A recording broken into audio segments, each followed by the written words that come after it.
ಆತ್ಮೀಯ H16 news association ನಮಗೆ ಸ್ವಾಗತ.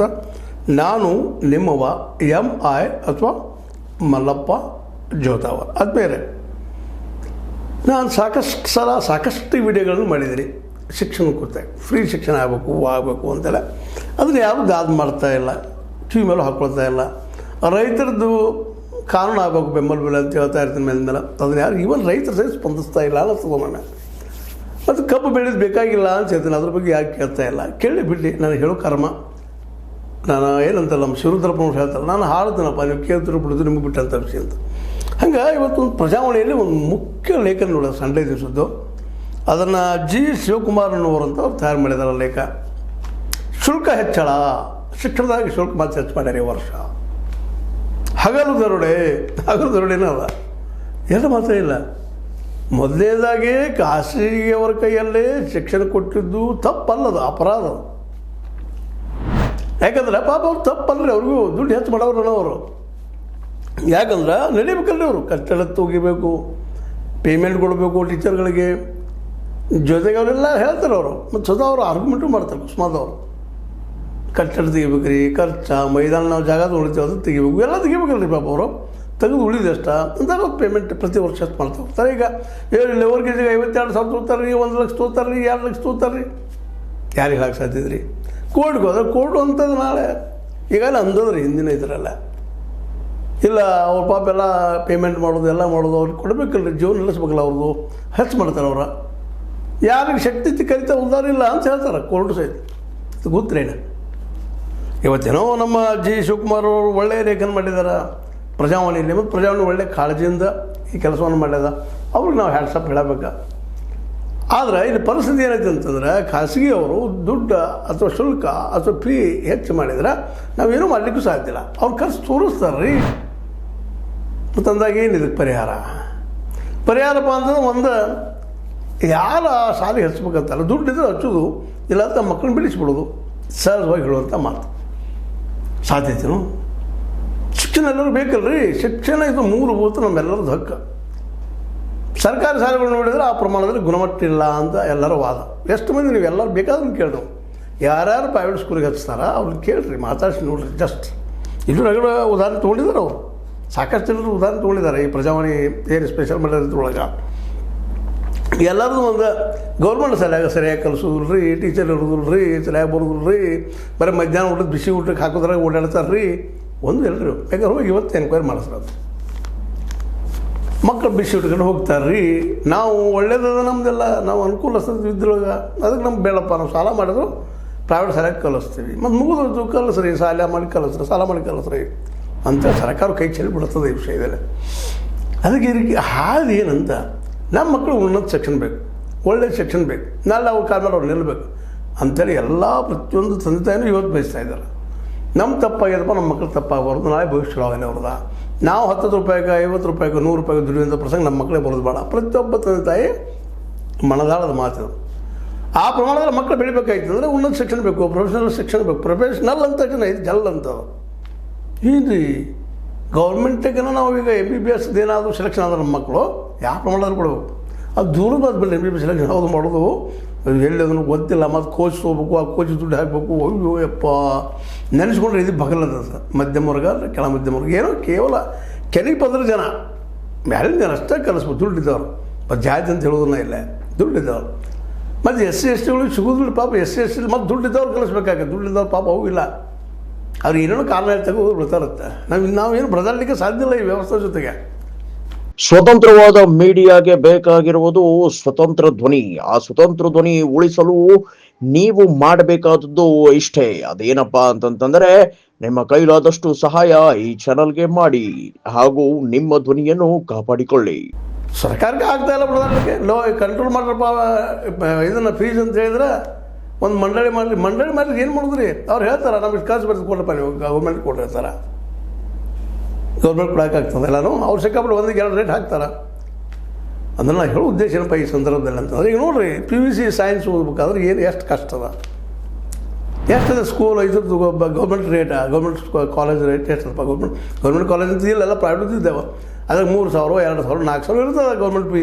ಇವ್ರು ಯಾರು ತೊಗೊಳ್ತಾರೆ ಪಿ ಯು ಸಿಗೆ ಸೈನ್ಸ್ ಅದರಲ್ಲೂ ಈಗ ಸೈನ್ಸ್ ಕಾಮರ್ಸ್ ಆರ್ಟ್ಸ್ ಎಲ್ಲ ತೊಗೊಳಕೈತಾರೆ ಪ್ರೈವೇಟ್ದವ್ರು. ನೀವೇನೊಳಗೆ ಸಾಧ್ಯತೆ ಅವ್ರಿಗೆ ಯಾವ 20,000 ಆರ್ಟ್ಸ ಕಾಮರ್ಸ್ ಕಲಿಬೇಕಾದ್ರೆ 20, 30, 50, 60 ಹೋಗ್ತದೆ. ನೀವು ಸೈನ್ಸ್ ಕಲಿಸ್ತೀನಪ್ಪ ಅಂತಂದ್ರೆ ಮುಗಿದು 1 ವರ್ಷಕ್ಕೆ 1 ಲಕ್ಷ, 2 ಲಕ್ಷ, 3 ಲಕ್ಷ ಇವೆಲ್ಲ ಪ್ರೈವೇಟ್ದಾಗ.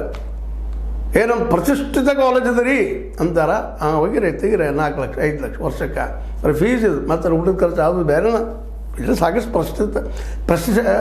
ಪ್ರತಿಷ್ಠಿತ ಕಾಲೇಜುಗಳಿದ್ದಾವೆ, ಹೋಗಿ ಕೇಳಿ ನೋಡ್ರಿ. ಯಾಕೆ ಮೊದಲು ಹೇಳ್ತಾ ಇದ್ದೀನಿ ಅಂದ್ರೆ, ಇವತ್ತು ಅವ್ರು ಪ್ರಜಾವಳಿಯವ್ರು ಮಾಡಿದಂಥದ್ದು ಕೆಲಸ ಸತ್ಯನ ಅದು ಚಲೋ ಸಿಕ್ಕಾಪಟ್ಟಿ ಮತ್ತೆ ಹೆಚ್ಚು ಮಾಡ್ಯಾರ ಅಂತ ಮಾಡ್ಲತ್ತಾರ ಅವರು. ಇವತ್ತೆಲ್ಲ ಮಾರ್ಕೆಟ್ ತುಟ್ಟಿದ್ರಿ ಎಲ್ಲನೂ ರೀ. ನಾವು ನಡೆಸ್ಬೇಕಲ್ಲ. ಟೀಚರ್ ನಾವು 20,000, 30,000, 50,000 ಎಷ್ಟು ಕೊಡ್ತಾರೆ ಗೊತ್ತಿಲ್ಲ.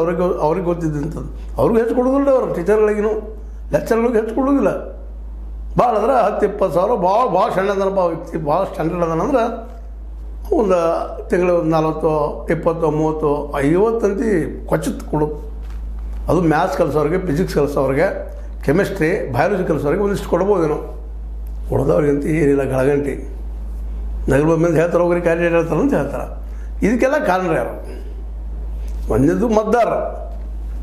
ಇವತ್ತು ಅದನ್ನ ಹೇಳ್ಬೇಕಾಗಿತ್ತು. ಮತ್ತೆ ಇವತ್ತು ಮತದಾರರು ನಿಮ್ಗೇನು ಬೇಕ್ರಿ ಅಂದರೆ ನಮಗೆ 500 ರೂಪಾಯಿ ಕೊಡ್ರಿ ಅಂತಾರೆ. ಏನು ಮಾಡೋದು ಇವ್ರಿಗೆ? 500, 1000 ಇಸ್ಕೋತಾರೆ, ಓಟ್ ಹಾಕ್ತಾರೆ. ಆಗ ಬಂದಾಗ ಹೇಳ್ರಿ, ನಮ್ಮ ಸರ್ಕಾರಿ ಶಾಲೆಗಳು ಸ್ಟ್ಯಾಂಡರ್ಡ್ ಆಗಬೇಕಪ್ಪ. ಯಾರು ಕೇಳಿರಿ? ನಮ್ಮ ಮಕ್ಳಿಗೆ ಒಳ್ಳೆ ಎಜುಕೇಷನ್ ಸಿಗ್ಬೇಕಪ್ಪ, ಸರ್ಕಾರಿ ವತಿಯಿಂದ ಫ್ರೀಯಾಗೆ ಕೇಳಿದ್ರಿ? ನಮ್ಮ ಮಕ್ಕಳಿಗೆ ಔಷಧ ಫ್ರೀಯಾಗಿ ಸಿಗ್ಬೇಕಪ್ಪ ಕೇಳಿದ್ರಿ? ಇಲ್ಲ. ಒಂದು ಕುಡಿಯಾಕ ಮಾಡೋಕೆ ಮುಗಿದೋಯ್ತು. ಮತದಾರಿಗೆ ಮರ್ಕೋತಾ ಇದ್ದೀವಿ ನಾವು. ಬಹುಸಂಖ್ಯಾತರಿಲ್ಲ ಅದ್ರ ಎಲ್ಲೋ ಕೆಲವು ಕೊಚ್ಚಿತ್ತಿದ್ದಾರೆ ಪಾಪ. ಮೆಜಾರಿಟಿ ಇಲ್ಲ, ಅವ್ರನ್ನ ಮೆಜಾರಿಟಿ ಆಗೋದಿಲ್ಲ. ಅವ್ರು ಏನು ಹೇಳಿ ಕೇಳಿದ್ರೆ ಹೆಂಗೆ ಅವ್ರು ಓಟ್ ಹಾಕೋದು ಬಿಟ್ಬಿಟ್ಟಿದ್ದಾರೆ. ಈಗ ಈ ರಾಜಕಾರಣಿಗಳು ಏನಪ್ಪ ಅಂತಂದ್ರೆ, ಏನೋ ರೋಡ್ ಮಾಡಿಸ್ತೀವಿ, ಅದನ್ನು ಮಾಡಿಸ್ತೀವಿ ಎಲ್ಲ ಹೇಳ್ತಾರೆ. ಕಡೆಗೆ ಒಂದು ಗ್ಯಾರಂಟಿ ಅಂತ ಹೇಳ್ತಾರೆ. ಈಗ 2,000 ಕೊಡ್ತೀವಿ ತಿಂಗಳಿಗೆ, ಹೆಣ್ಮಕ್ಳು ಒಂದು ಕುಟುಂಬಕ್ಕೆ ಗಾಡಿ ಫ್ರೀ ಬಿಟ್ಟಿದ್ವಿ ಅಂತ ಹೇಳ್ತಾರೆ. ಉಳಿದ ಶಿಕ್ಷಣ ಪ್ರೈವೇಟ್ದವ್ರು ಕೊಟ್ಬಿಟ್ಟಾರೆ. ಪ್ರೈವೇಟ್ದವ್ರಿಗೆ ರೊಕ್ಕ ಅವರು ಹೊರಿತಾರೆ, ಗೌರ್ಮೆಂಟು ಹೊರಿತೈತಿ. ಮತ್ತು ಅವರಂತೆ ಸಂಸ್ಥಾನ ಕಟ್ಟಿರ್ತಾರೆ ರೀ ಪಾಪ. ಸಿಕ್ಕಾಪಟ್ಟೆ ಲಾಸ್ದಾಗಿರ್ತಾರೆ ಅವರ. ಇವಾಗ ಸ್ವಸ್ಥದಾಗ ಕನ್ನಡ, ಹಿಂದಿ, ಇಂಗ್ಲೀಷ್ ಅಥವಾ ಸೋಷಿಯಲ್ ಸ್ಟಡೀಸ್ ಅವು ಕಲಿಸೋದ್ರೆ ಕಡಿಮೆ ಕೊಡ್ತಾರೆ ಪಾಪ ಮಾಸ್ತರ್ಗಳಿಗೆ. ಅಷ್ಟೇನು ಹೇಳಿದೆ ನಿಮಗೆ, ಫಿಸಿಕ್ಸಾ, ಕೆಮಿಸ್ಟ್ರಿ, ಮ್ಯಾಥಮೆಟಿಕ್ಸಾ, ಬಯಾಲಜಿ ಮತ್ತು ಇಂಗ್ಲೀಷಾ ಇವು ಕಲಿಸೋರು ಒಂದಿಷ್ಟು ಹೆಚ್ಚು ಕೊಡ್ತಾರೆ. ಕಂಪ್ಯೂಟರ್ ಕಲಿಸೋರು ಒಂದಿಷ್ಟು ಅವ್ರಿಗೆ ಕಡಿಮೆ ಕೊಡ್ತಾರೆ. ಇದು ಒಂದು ಸೋಷಿಯಲ್ ನಿತ್ಯ ನೋಡೋದು. ಹಗಲು ಧರುಡು ಎಷ್ಟಲ್ಲ, ಮತ್ತು ಬೇರೆ ಶಬ್ದ ಇದ್ರೆ ನೋಡಿ ಅದಕ್ಕೆ ಏನಿದ್ರೆ ಅವ್ರು ಏನಾದ್ರೆ ಅರ್ಥ ಇಲ್ಲ. ಸರ್ಕಾರಕ್ಕೆ ಇವತ್ತು ನಾವು ಕೇಳಬೇಕಾಗಿದೆ. ಇಷ್ಟಿಂತ ನಮ್ಗೆ ಕೊಡ್ತಾ ಇದೆ ಸರ್ಕಾರದವರ, ಸಿದ್ದರಾಮಯ್ಯನವರ, ಮೋದಿಯವರ ಶಿಕ್ಷಣಕ್ಕೆ ಯಾಕೆ ಖರ್ಚು ಮಾಡ್ತಾಯಿಲ್ಲ? ನಮ್ಮ ಮಕ್ಳಿಗೆ ಯಾಕೆ ಎಜುಕೇಷನ್ ಸಿಗ್ತಾ ಇಲ್ಲ? ನಾವು ಎಚ್ಚರಾಗಿ ಪ್ರಶ್ನೆ ಮಾಡಬೇಕಾಗಿತ್ತು. ಅದನ್ನು ಪ್ರತಿಯೊಬ್ಬ ರಾಜಕಾರಣಿ ಕೇಳಬೇಕಾಗಿದೆ. ನಮ್ಮ ಮಕ್ಕಳಿಗೆ ಶಿಕ್ಷಣ ಬೇಕು, ಅದು ಕೊಡ್ತಿಲ್ಲ ನಾವು ಫ್ರೀಯಾಗೆ. ಹೈಯರ್ ಎಜುಕೇಷನ್ನ, ಪ್ರೊಫೆಷನಲ್ ಎಜುಕೇಷನ್ನ ಮತ್ತು MBBS ಕಲಿತೀನಿ ಅಂದ್ರೆ ಪ್ರೈವೇಟ್ದಾಗ ಕೋಟಿ ಅಲ್ಲೇ ಬೇಕು ರೀ. ಕೋಟಿ ಎಷ್ಟು ನೋಡಿರ್ತಾರೆ ನಮಗೆ ಗೊತ್ತಿಲ್ಲ. ಕೋಟಿ ಒಳಗೆ ಅಂಥ ಪ್ರಸಂಗ ಜನ ಇದ್ದಾರೆ ಇಲ್ಲಿ. ಅದಕ್ಕಾಗಿ ಇವತ್ತೇನು ಶಿಕ್ಷಣದಲ್ಲಿ ಶುಲ್ಕ ಹೆಚ್ಚು ಮಾಡ್ಯಾರ ಅಂತ ಏನು ನಮ್ಮ ಪ್ರಜಾವಣೆಯವ್ರು ಹೇಳಿದಾರೆ, ಅದು ತಪ್ಪೇನಿಲ್ಲ, ಕರೆಕ್ಟ್ ಅದ. ಹಗಲು ದರೋಡೆ ಅದಕ್ಕಿಂತ ಮತ್ತೆ ಯಾವ ಶಬ್ದ ಇದ್ದಾರೆ ನೋಡಿರಿ, ಅದಕ್ಕಿಂತಲೂ ಕೆಟ್ಟದ ಪರಿಸ್ಥಿತಿ. ಒಂದನೇದಾಗೆ ಇದು ದೊಡ್ಡ ಇಶ್ಯೂ ಮಾಡಿ ಒಂದು ದೊಡ್ಡ ನಾಡಿನ ದೊಡ್ಡ ಪತ್ರಿಕೆ ಮಾಡಿದ, ನಾವು ಹ್ಯಾಟ್ಸಪ್ ಹೇಳೋನು. ಜೊತೆಗೆ ನಮ್ಮಂಥವ್ರು ಇದು ಮಾಡಬೇಕಾಗ್ತದೆ ಕೆಲಸ. ನಮ್ಮ ಸಣ್ಣ ನಮ್ಮ ಯೂಟ್ಯೂಬ್ದವರು ಮತ್ತು ಯಾರು, ಯಾಕಂದ್ರೆ ಜನಕ್ಕೆ ಮುಟ್ಟಬೇಕಾಗ್ಯದ. ನೀವು ಮೊದಲ ಎಲೆಕ್ಷನ್ ಟೈಮ್ದಾಗ ಕೇಳಬೇಕಾಗಿದ್ದು, ನಮ್ಮ ಮಗಳಿಗೆ ಫ್ರೀ ಶಿಕ್ಷಣ ಕೊಡ್ತೀರಾ ಹೆಂಗೆ, ನಮ್ಮ ಮಕ್ಕಳಿಗೆ ಫ್ರೀ ಔಷಧ ಕೊಡ್ತೀರಾ ಹೆಂಗೆ, ಇವೆರಡು ಕೊಡ್ತೀನಿ ಅಂದ್ರೆ ಸಾಕು. ಉಳಿದು ನಿಮ್ಗೆ ಗ್ಯಾರಂಟಿ ಬೇಕಾಗಿಲ್ಲ. ಗ್ಯಾರಂಟಿ ಬೇಕಾದ್ರೆ ನಿಮ್ಮ ಹೇಳ್ತದೆ ಕೊಡ್ರಿ, ಬೇಡಾದ್ರೆ ಬಿಡ್ರಿ.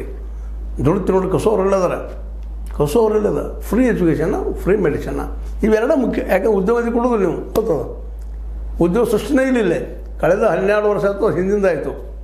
ಬರೀ ಕೇವಲ ಪಾಪ ಮೋದಿಯವ್ರನ್ನ ಟೀಕೆ ಮಾಡಿದ್ರೆ ಏನೂ ಅರ್ತಿಲ್ಲ. ಅದು ಹಿಂದೂ ಅದೇ ಪರಿಸ್ಥಿತಿ ಇದೆ. ಯಾವ ಕಾಲಕ್ಕಾದ್ರೂ ದುಡಿದ್ರೆ ಇದು. ಹೀಗಾಗಿ ಹಿಂದೆ JP ಅವರು ಮೂಮೆಂಟ್ ಮಾಡಿದರು, ನಂತರ ಅಣ್ಣಾಚಾರ್ಯವ್ರು ಮಾಡಿದರು ಭ್ರಷ್ಟಾಚಾರ ಇಂಥವೆಲ್ಲ ಕೆಲಸಕ್ಕಾಗಿ. ಈಗ ರಾಹುಲ್ ಗಾಂಧಿಯವರು ನಮ್ಮ ಮೋದಿಯವರು ವಿರುದ್ಧ ಮಾಡ್ತಾ ಇದ್ದಾರೆ, ಮತಗಳಲ್ಲ ಅಂತೇಳಿ. ಅದು ಇವೆಲ್ಲ ಸಮಸ್ಯೆ ಹೇಳ್ತಾ ಇದ್ದಾರೆ. ಇವತ್ತು ಅವ್ರ ಅಧಿಕಾರದಾಗೆಲ್ಲ ಹೇಳಾಗಿತ್ತು, ನಾಳೆ ಅಧಿಕಾರಕ್ಕೆ ಹೋದ್ರೆ ಏನು ಮಾಡ್ತಾರೋ ಗೊತ್ತಿಲ್ಲ. ಅವರು ಸಹಿತ ಸಾಕಷ್ಟು ಮಾತಾಡಿದವ್ರನ್ನ. ಹೀಗಾಗಿ ಈ ಸಂದರ್ಭದಲ್ಲಿ ಶಿಕ್ಷಣ ಹಗಲು ದರೋಡೆ ಆಗಲಿಕ್ಕಂತ ನಿಶ್ಚಿತ. ಅದಕ್ಕೆ ಕಂಟ್ರೋಲ್ ಮಾಡಿದ್ರೆ ಕಾನೂನಲ್ಲಿ ಕಂಟ್ರೋಲ್ ಆಗೋದಿಲ್ಲ. ಇದಕ್ಕಿರೋ ಹಾಯ್ದು ಬಂದು ಏನಪ್ಪ ಅಂದ್ರೆ ಆಮೇಲೆ ದುಡ್ಡು ಇನ್ವೆಸ್ಟ್ ಮಾಡಬೇಕು. ಕಡಿಮೆ 15-20% ಖರ್ಚು ಮಾಡಬೇಕು ಶಿಕ್ಷಣಕ್ಕೆ. ನೀವು ಖರ್ಚು ಮಾಡೋದು 1-2, ಭಾಳ ಅಂದ್ರೆ 3%. ಅವ್ರ ಪೇಮೆಂಟ್ಸೇ ಸಾಲೋದಿಲ್ಲ. ಈವನ್ ಬಿಲ್ಡಿಂಗ್ಗಳೆಲ್ಲ ಬೀಳ್ತಾ ಇದ್ದಾವೆ, ಗೌರ್ಮೆಂಟ್ ಶಾಲೆಗಳೆಲ್ಲ. ಮತ್ತು PUC ಬಂದು ಏನು ಕೇಳೋಂಗಿಲ್ಲ. ಅಲ್ಲೂ 50, 40, 70 ಏನು ಬಾಯಿ ಬಂದಂಗೆ ಹೇಳ್ತಿರ್ತಾರೆ. ಪಾಪ ಅವ್ರು ತಪ್ಪಲ್ಲ. ಪ್ರೈವೇಟ್ದವ್ರು ಪಾಪ ದಂಧೆ ಮಾಡ್ತಾಯಿದ್ದಾರೆ. ಅವ್ರು ಬದುಕಬೇಕಾಗಿತ್ತು, ಬದುಕು ಮಾಡ್ತಾರೆ. ಟ್ಯೂಷನ್ ಹಾವಳಿಂತ ಮಾತಾಡೋಂಗಿಲ್ಲ. ಅದನ್ನು ಅದು ಹೇಳ್ರ ಮೈ ಝುಮ್ ಅಂತದ, ಮಕ್ಕಳು ಶಾಲೆಗೆ ಕಲಿಸೋದು ಬಿಟ್ಟು ಮನೆ ಇಟ್ಕೊಂಡು ಪ್ರಸಂಗ ಇವತ್ತದ. ಏನಾದರೂ ಆಗಲಿ ಈ ಒಂದು ಆರ್ಟಿಕಲು ನೋಡ್ರಿ. ಜೊತೆಗೆ ಈ ದಿಶೆಯಲ್ಲೇ ಮತ ಕೆಳಗೆ ಬಂದಾಗ ನಾ ಹೇಳಿದ್ನರಿದಾಗ ನಮ್ಮ ಮಕ್ಕಳಿಗೆ ಫ್ರೀ ಎಜುಕೇಷನ್ ಕೊಡ್ತೀರಿ ಏನ್ರಿ, ನಮ್ಮ ಮಕ್ಕಳಿಗೆ ಔಷಧ ಕೊಡ್ತೀರಿ ಏನ್ರಿ ಅಂತ ಕೇಳ್ರಿ ಅಂತ ಹೇಳ್ತಾ, ಇದು ನಿಮ್ಮ ಲೈಕ್ ಆಗಿರ್ಬೋದು. ಲೈಕ್ ಮಾಡಿ, ಶೇರ್ ಮಾಡಿ, ಕಮೆಂಟ್ ಮಾಡಿ, ಜೊತೆ ಸಬ್ಸ್ಕ್ರೈಬ್ ಮಾಡಿ. 16 ನ್ಯೂಸ್ ಅರ್ಥ ಸತ್ಯದ ಕಾಯ್ಗಿನಲ್ಲಿ ವಂದನೆಗಳು.